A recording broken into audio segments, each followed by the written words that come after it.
You work for Ted Cruz, a full-on traitor. I mean, what are you talking about? You don't have any standing to say that. Excuse me? Excuse me? We are flying a plane into the Capitol Wednesday. Soleimani will be avenged.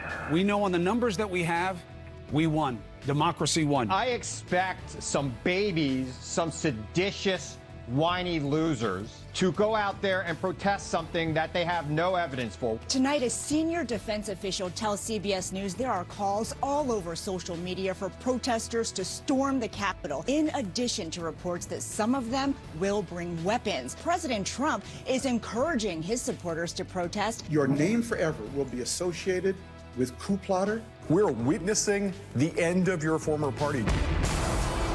Freedom prospers when religion is vibrant and the rule of law under God is acknowledged. An informed patriot is what we want. Welcome to American Family Radio's Focal Point, the home of muscular Christianity on conservative talk radio. Muscular Christianity. Where we relentlessly explore the intersection of truth and politics. The trouble with our liberal friends is not that they're ignorant. It's just that they know so much that isn't so.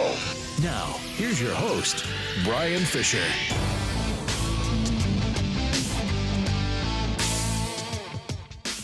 Howdy, and welcome to a brand new broadcast edition of Focal Point on American Family Radio. I am your host, Bryan Fischer, congenial, convivial, amiable, and effervescent. As always. Jeff Reed and Rob Gardner in the house. When I first started our production meeting today, Jeff was chowing down on a pretzel burger from Wendy's, having his lunch at his desk, as we always do, because we work. We work all day. We have lunch at our desks. I don't think I had a lunch away from my desk maybe but 5 times in the 11 years I was actually there on campus. So anyway, Jeff, we need a review. How good is the pretzel burger from Wendy's? Oh, man, that's something else. That's a special burger.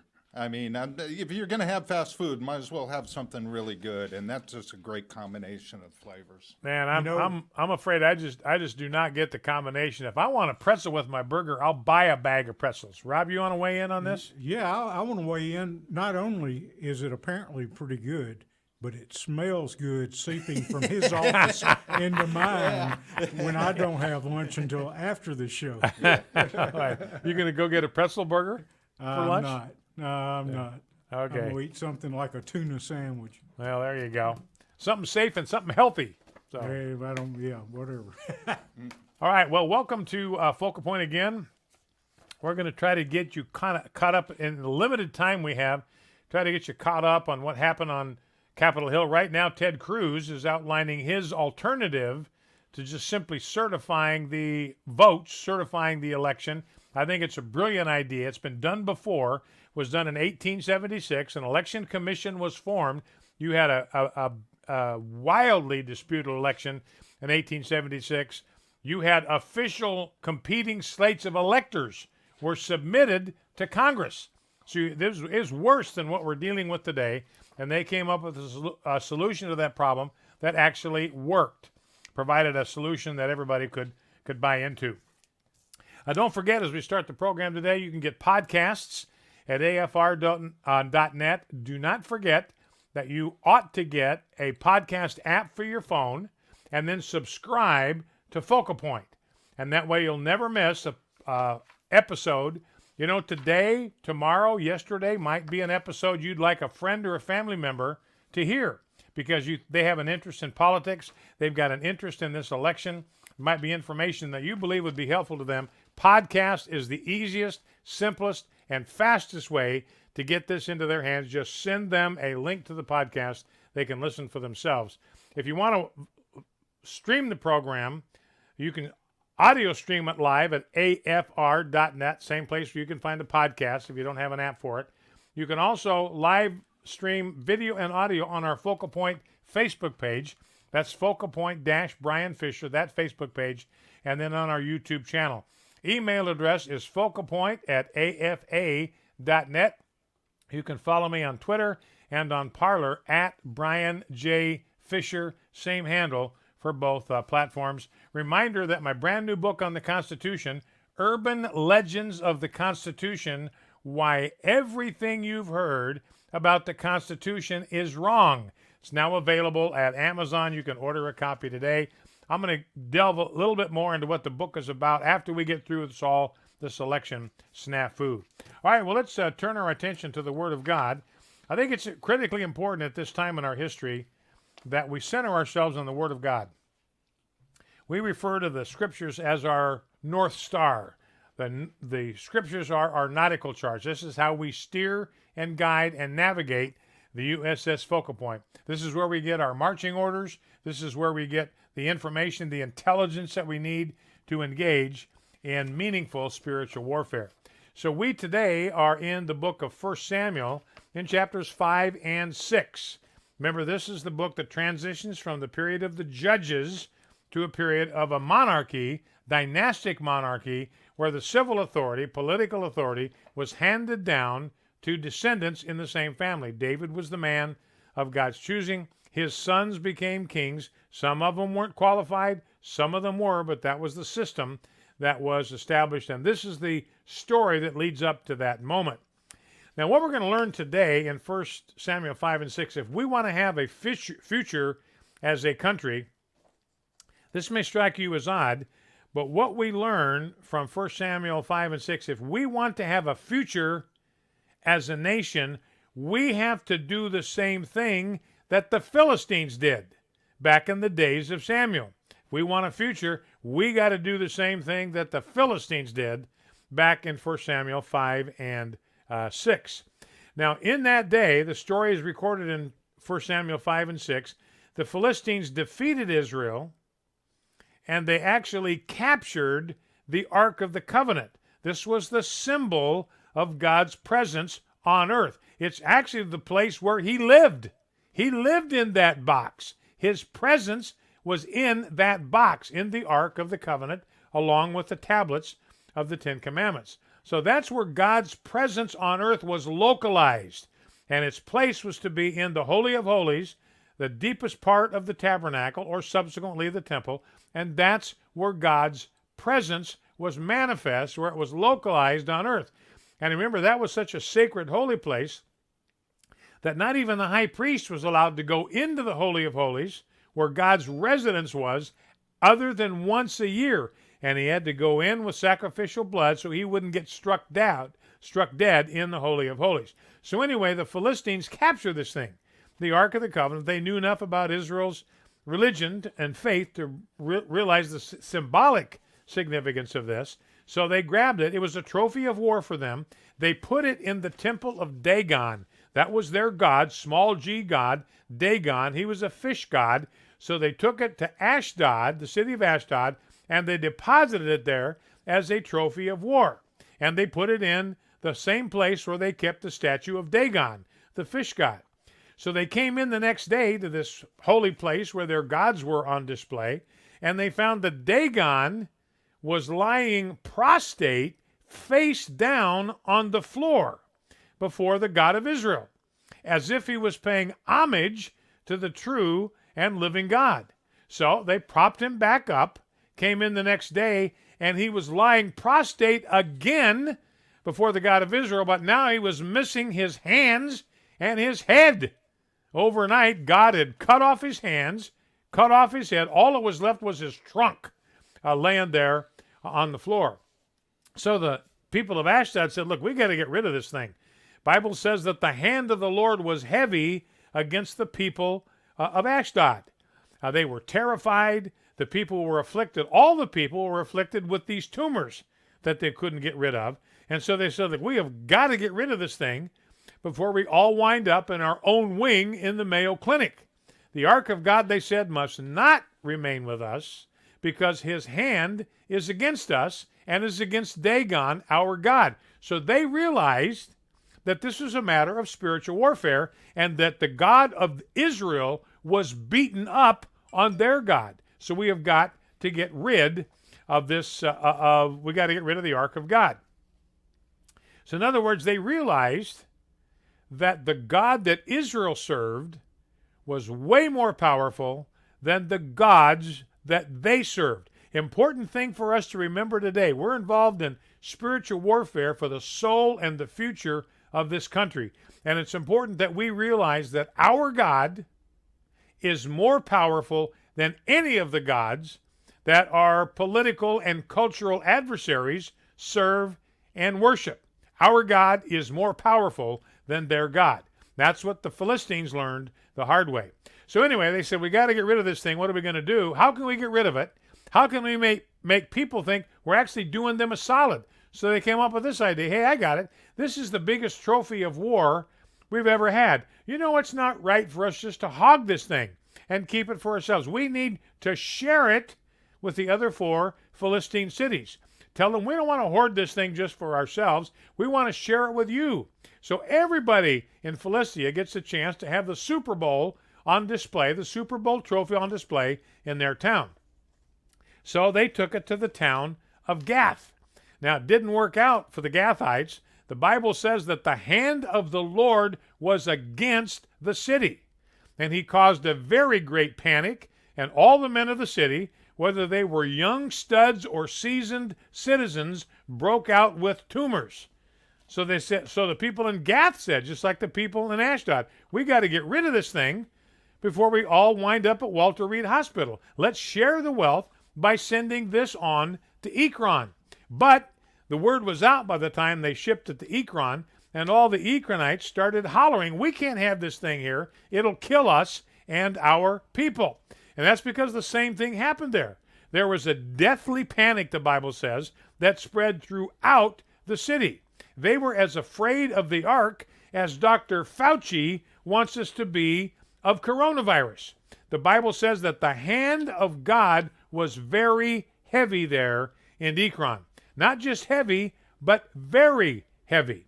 So the atmosphere in town was heavy and dark. It was as if something was pressing down on them. They couldn't get away from it. They couldn't get out from under it. They finally said, look, they're not doing us a solid here. They're trying to kill us.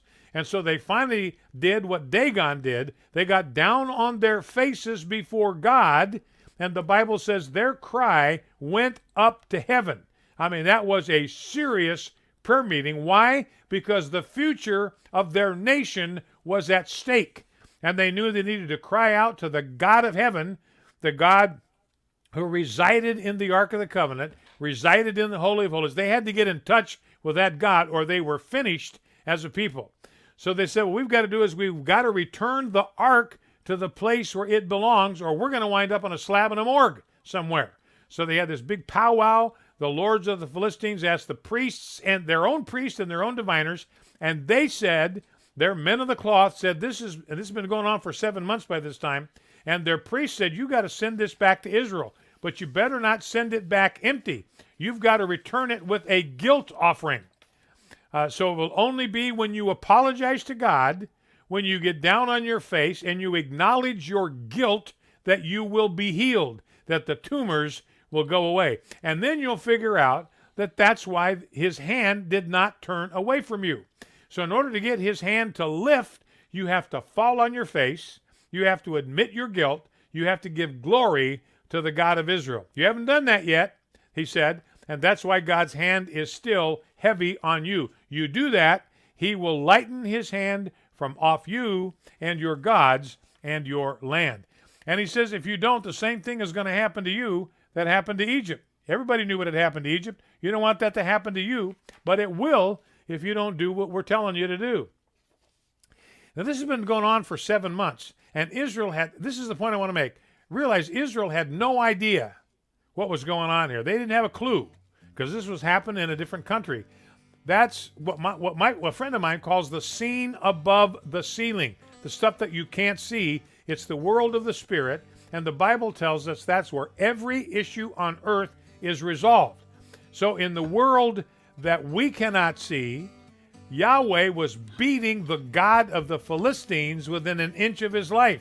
So maybe, in response to our prayers, there are things that are happening in the world that we cannot see, a battle taking place in the heavenlies, and God is winning that battle. We just haven't yet seen the results of his victory in the world that we can see. But the Philistines discovered the hard way that no one is able to stand against the God of Israel. God's hand is heavy against our land this day. If we want that hand to live, we must fall on our faces, cry out to heaven, and give glory to the God of Israel. Will we do it? Just as sin came into the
This is Focal Point with Bryan Fischer on American Family Radio.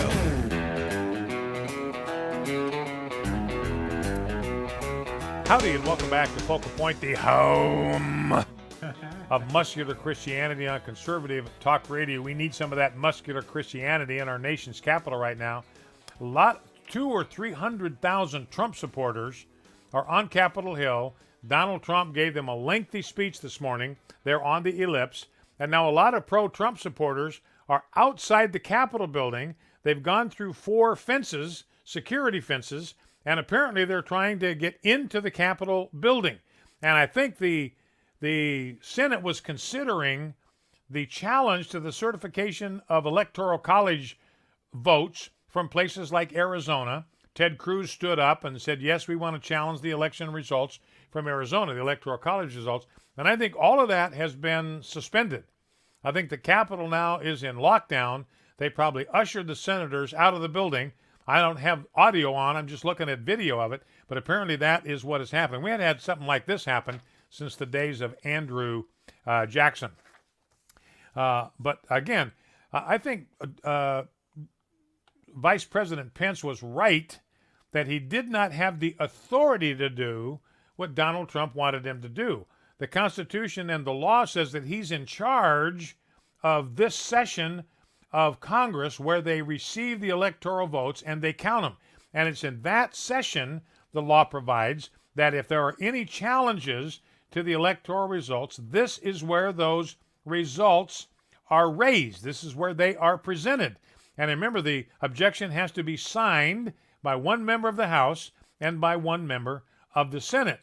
And that happened in the case of Arizona when Cruz stood up, and said, we've got one House member, we have one Senate. We challenged the electoral results in Arizona. Now, what Cruz decided he wanted to do, and the option that he presented, was a little bit different than what people are thinking about, or maybe what people were expecting, because what Senator Cruz suggested is that we do the same thing that's already been done before. I'm not suggesting anything novel here. This is how we resolved the electoral brouhaha in 1876.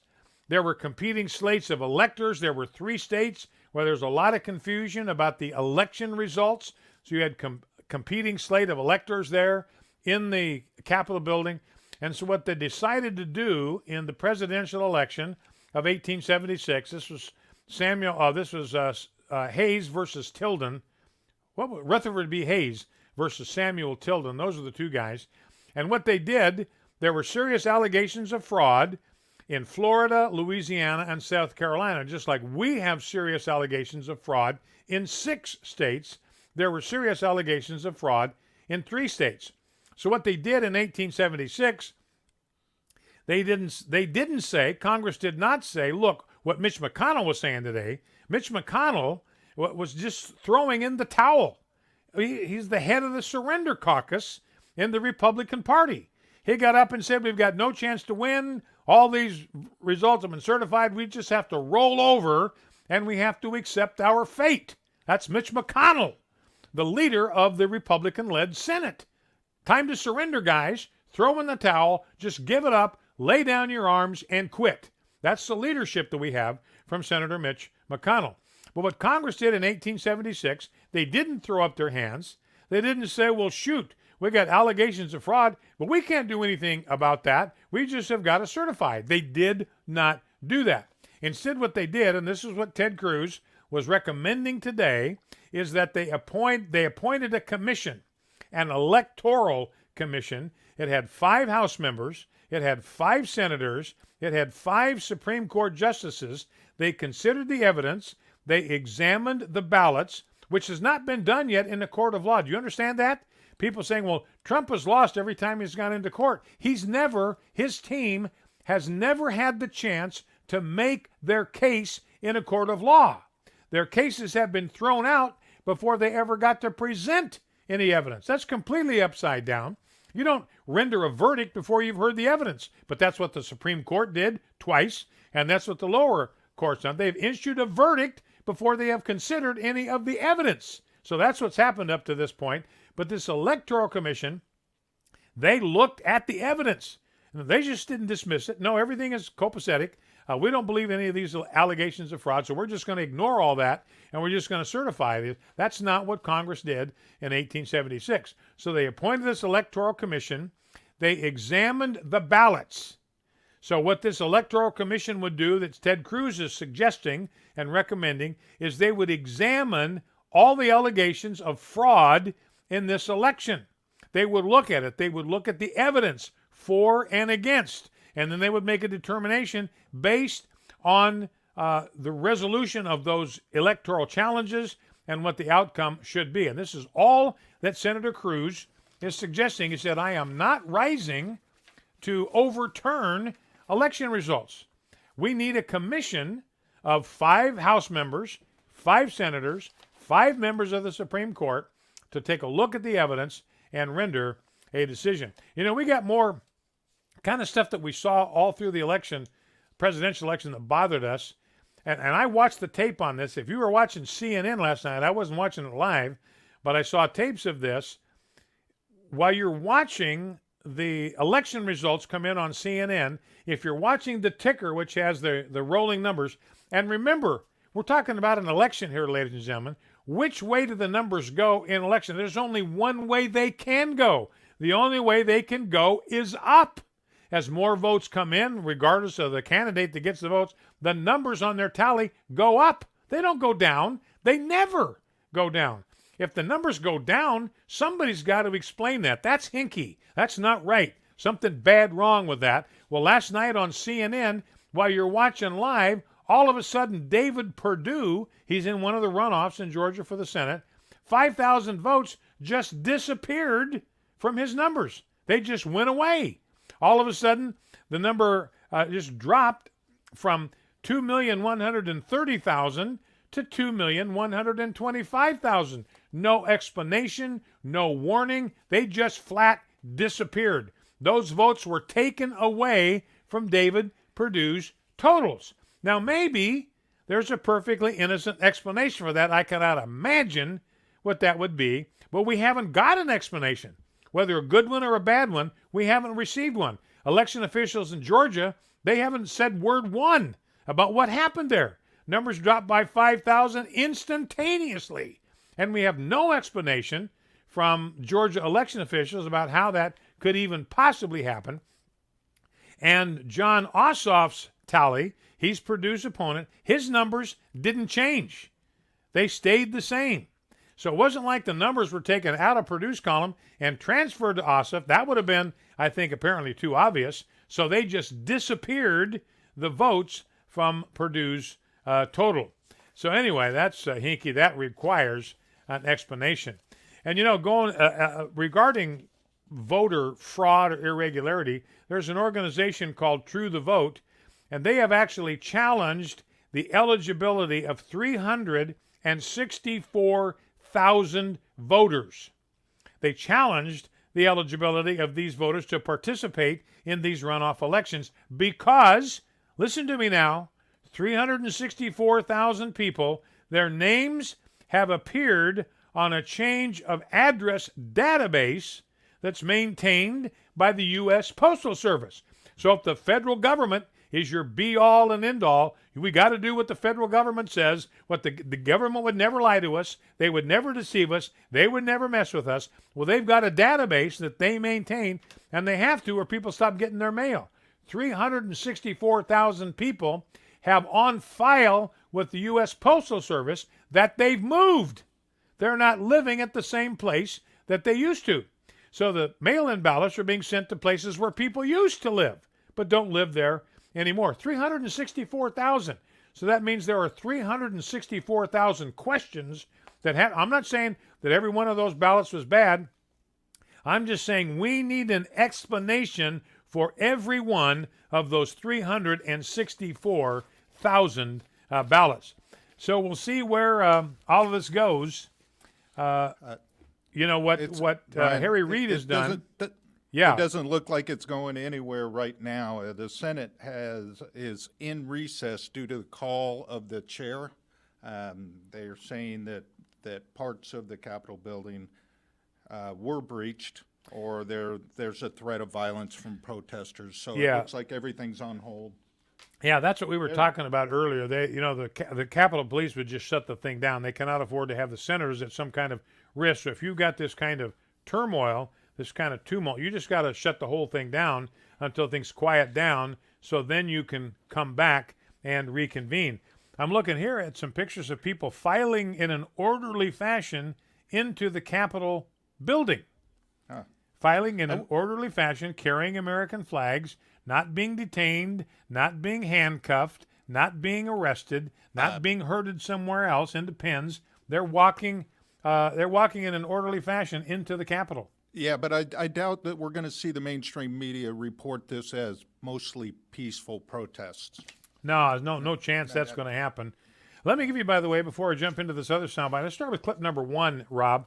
This is a message that was sent over the secure FAA frequencies. This is the frequency that the FAA uses to communicate with pilots, that pilots use to communicate with control towers and with each other.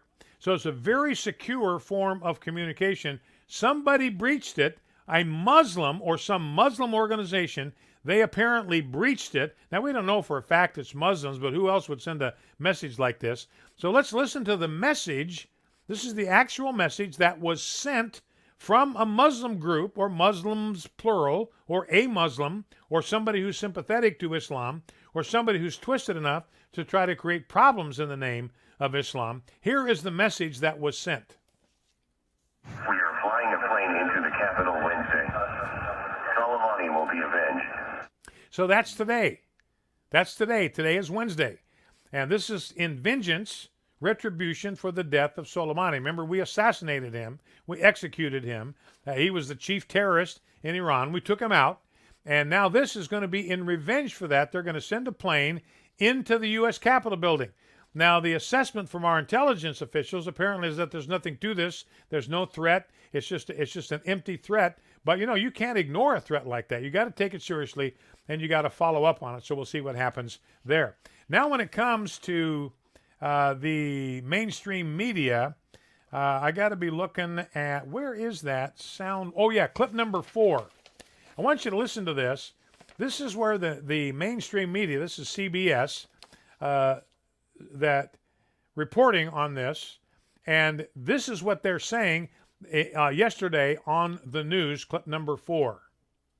Nora, tonight a senior defense official tells CBS News there are calls all over social media for protesters to storm the Capitol, in addition to reports that some of them will bring weapons. Local authorities are urging people to stay away from downtown, but President Trump is encouraging his supporters to protest and even plans to join them with a speech tomorrow morning. Okay, so notice here's what CBS is reporting, as if this was a fact.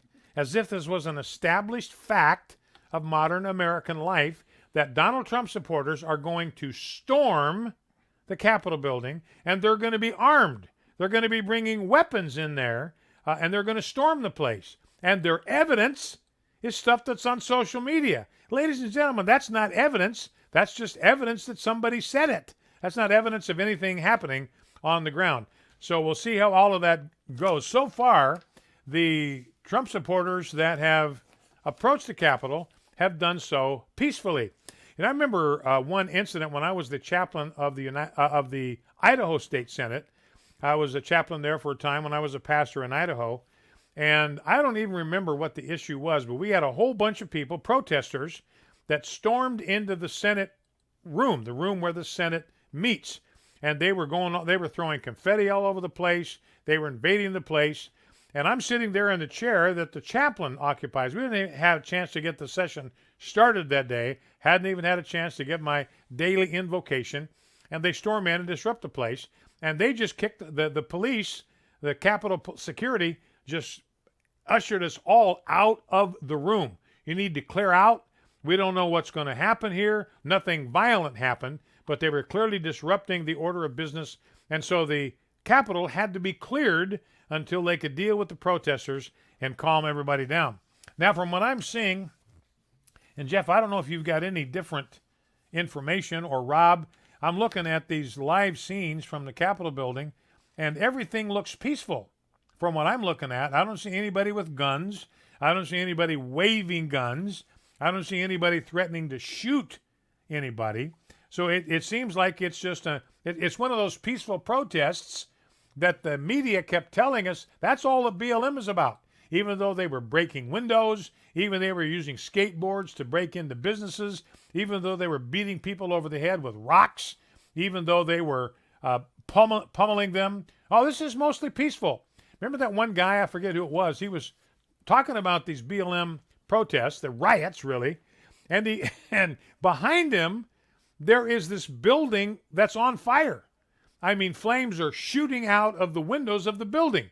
And he's there with his microphone and says, I'm standing here at a BLM protest, another one of these mostly peaceful protests, and a building is on fire behind him.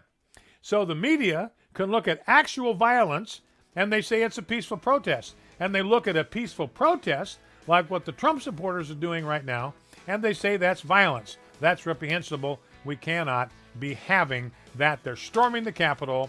We have information from social media. Anybody can put anything on social media that these people are going to be armed and they are going to storm the Capitol.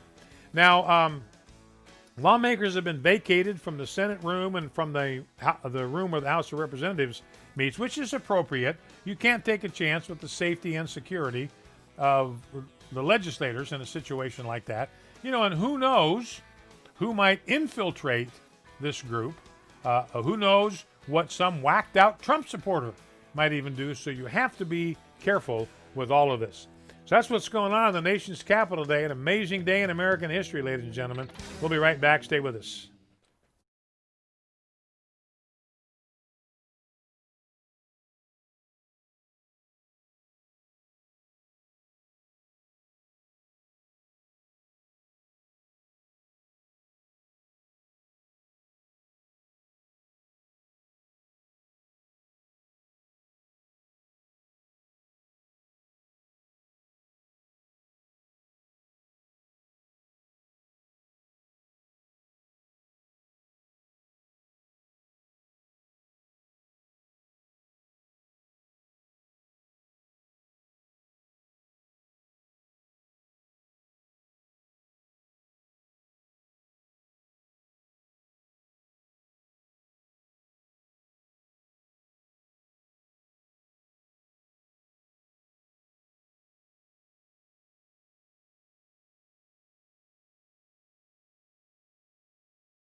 But you know, everything will stay here, and I'm so thankful for the American Family Annuity Fund, where we can give some to something that we so highly value.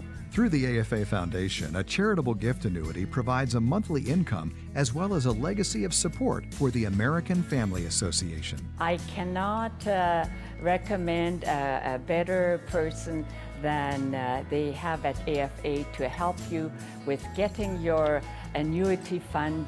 It was so easy. Call the AFA Foundation today to find out how you can set up a charitable gift annuity. Just call 800-326-4543, extension 345. I feel so hopeless. Is there any hope? I just feel like there's no hope at all. Is there any hope? Get hope.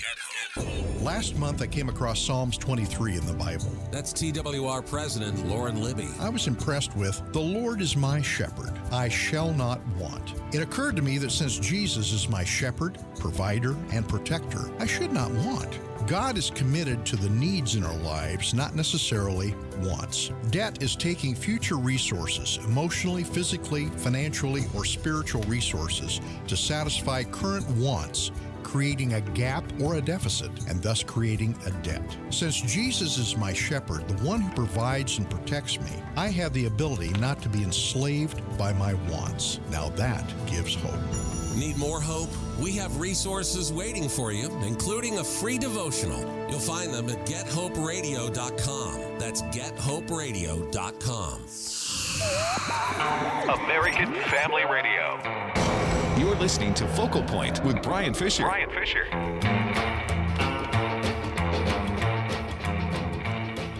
Howdy, and welcome back to Focal Point, the home of the fastest 60 minutes in American media.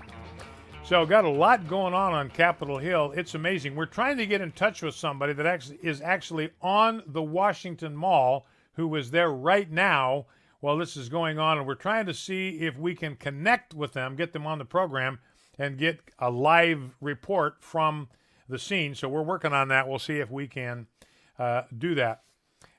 Yes, Jeff? Brian, it appears that they've shut down some of the telecommunications and cell service in that area, so we're having trouble reaching him.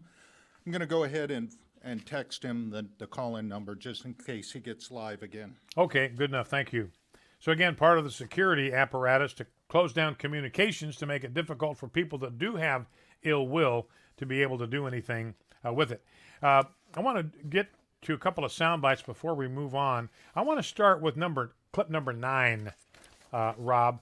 And we got a lot of COVID stuff developing, some stuff that's just insane. Governor Cuomo is telling hospitals, you have to speed up the vaccination process or we are going to fine you. You're not getting these vaccinations out fast enough. Well, maybe it's because people don't want them. Did you ever think of that, Governor Cuomo? You know, half of the healthcare professionals, half of the people that are taking care of COVID patients, they don't want the vaccine. Maybe they've seen the results. They've seen some of the allergic reactions. There are more reactions, more adverse reactions to COVID like by multiple times, like 40, 50 times more adverse reactions to the COVID vaccine than to the flu vaccine. So they know this. This is what they do for a living. So maybe it's made them careful. But Governor Cuomo, I don't care. I don't care whether people don't want to take it. You got to find a way to stick a needle in somebody's arms.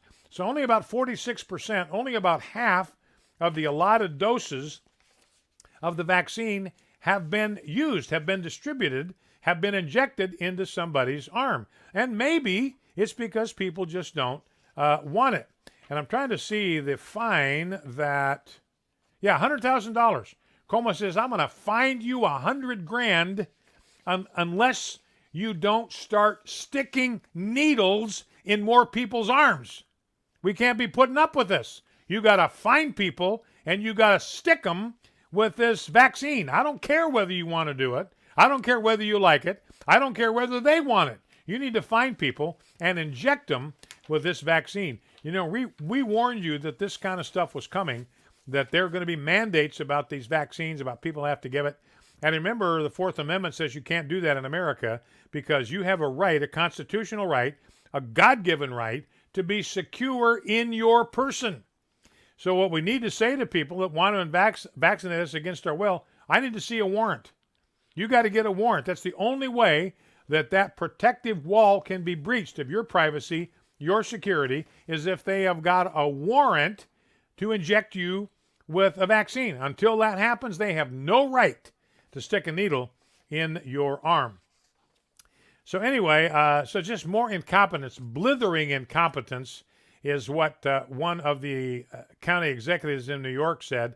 He said, Cuomo's handling of the vaccine is blithering incompetence.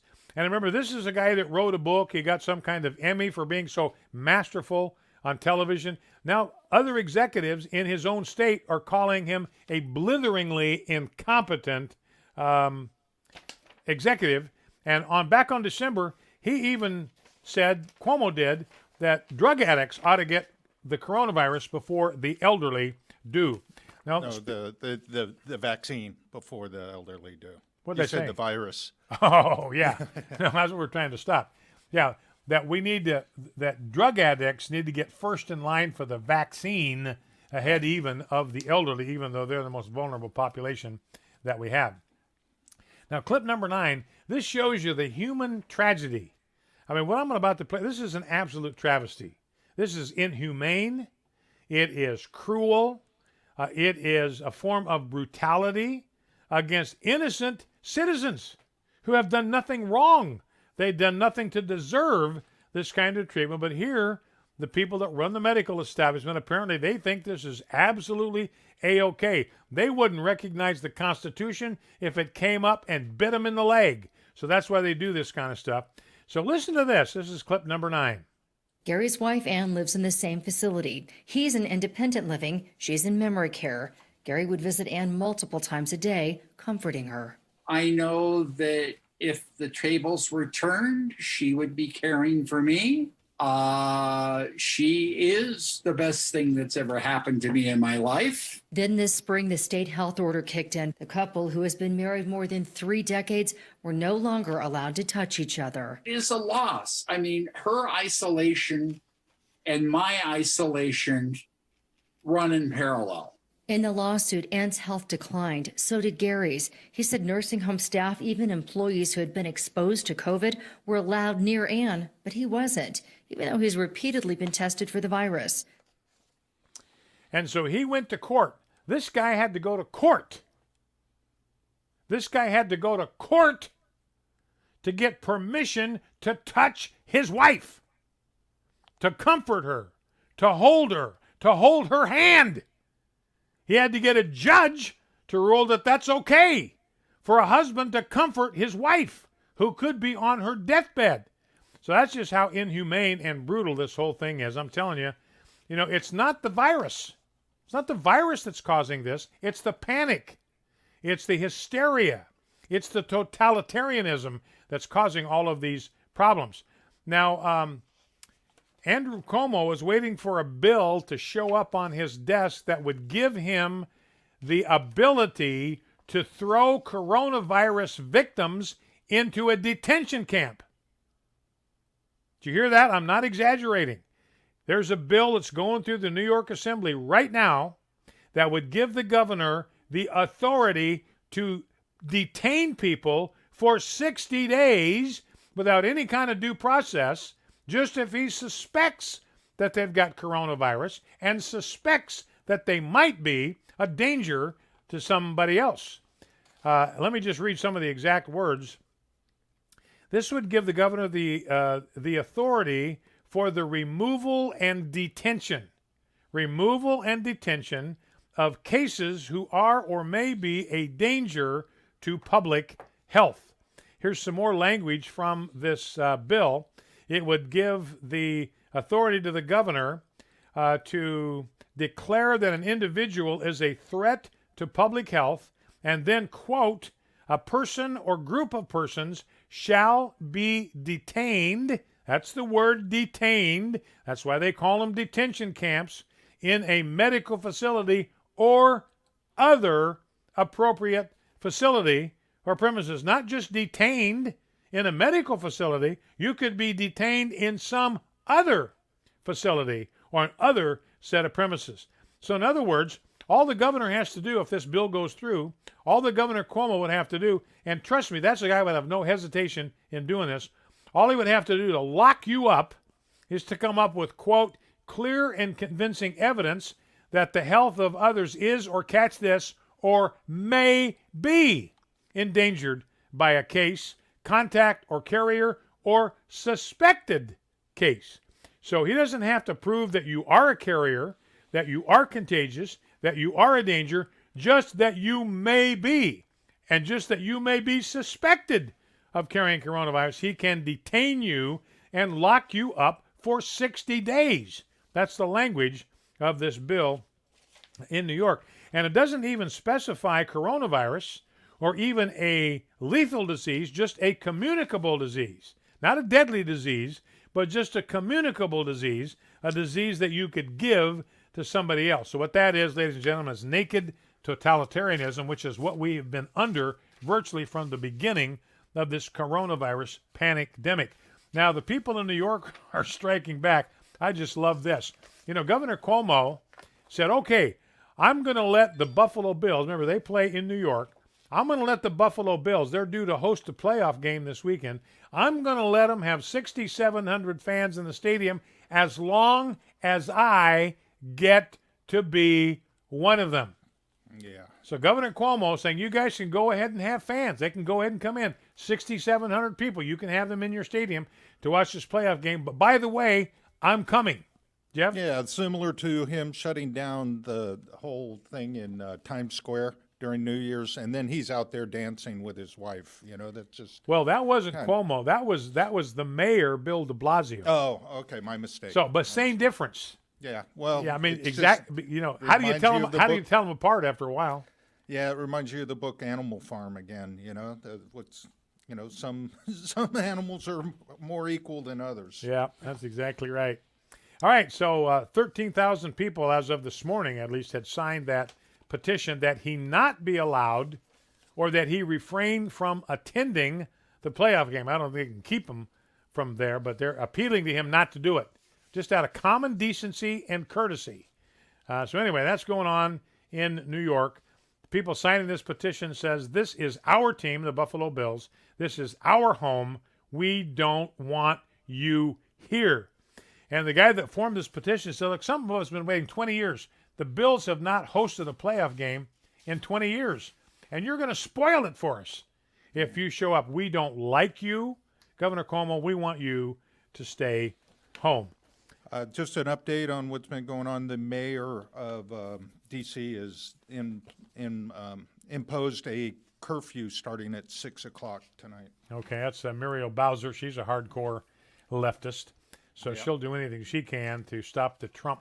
You know, and what you know what they're doing? You know what these Trump voters are doing? These Trump supporters? They are petitioning the government for the redress of grievances. That is a constitutional right to petition the government for the redress of grievances. They're not being violent. They don't have weapons. They're not storming anything. They peacefully marched into the Capitol because that's the seat of government. If you're going to petition the government for the redress of grievances, the best place to go is the ultimate seat of legislative power in America, which is the Capitol building in Washington, D.C. I don't know. I think tearing down security barriers and fencing could be, you could classify that as violent, somewhat violent. And I'm seeing some clashes. I mean, it doesn't look like, for the most part, most people are doing as what you said, but there is some pushing and shoving and a lot of bear spray in the air. Have there been any? Have you seen any BLM folks or Antifa folks around? No, not yet. But we're just seeing things that are basically looped. We're seeing the same footage over and over. So I don't think there's a lot of footage out there right now. I bet by tonight we're going to see a lot of different things. Well, I would say removing a barrier, if that's contrary to some kind of legal edict, which this may be, I wouldn't call that an act of violence. Moving a parking barrier, maybe it's an act of disobedience, civil disobedience. Way they're doing it. What's that? They're kind of, the way they're doing it is they're shaking them and tearing them down, and meanwhile the police are hitting them with batons and trying to get them off of there, and it doesn't look like it's completely peaceful. Okay, well, I hadn't seen any of those, any of that footage, but I'm looking at the Capitol building right now. I'm looking at the outside of it, man. It is just absolutely stocked with people, stacked up 10 deep around the Capitol building. So they're turning out in droves to petition the government for the redress of grievances. And again, Jeff added a wrinkle that I did not know, that the police had actually been trying to beat these people off with batons. So not only may this thing, and the police using force to enforce what is apparently a legal edict from the mayor or somebody else like that. So anyway, we'll try to let the dust clear before we get some more information and perspective on this. All right, let's see. I only got time for, I guess, one or two more clips. Let's go to clip number 2. This is Chris Cuomo. We've been talking about the governor of New York, who is Andrew Cuomo. Maybe I said Chris. I don't even know. Governor is Andrew. Chris is the guy on CNN. And, they claim to be objective. We're impartial. We don't take sides. We just report. Listen to Chris Cuomo reporting on the results from Georgia, clip 2. But already, we know on the numbers that we have, we won. Democracy won. We won.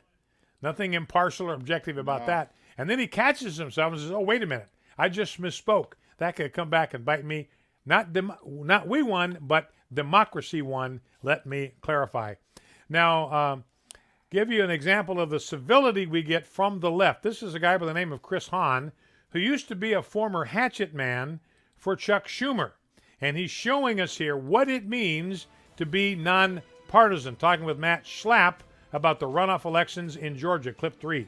I expect some babies, some seditious, whiny losers to go out there and protest something that they have no evidence for. Okay, a bunch of seditious, whiny losers. If you're a Trump supporter, you're not happy with the election, then you are treasonous. You are a traitor to your country. Let's see, I guess I'm just about out of town unless I got a really short one. Let's go down to clip number 8. It's the Al Sharpton talking about Raphael Warnock. Here's what Al Sharpton says about himself. So a lot of us in the civil rights community that are nonpartisan, at least broadly, are clearly looking at this race for policy and legislative reasons. Okay, Al Sharpton, I'm nonpartisan.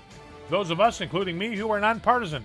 That's it for today. Bow low before God, stand tall before man. See you tomorrow.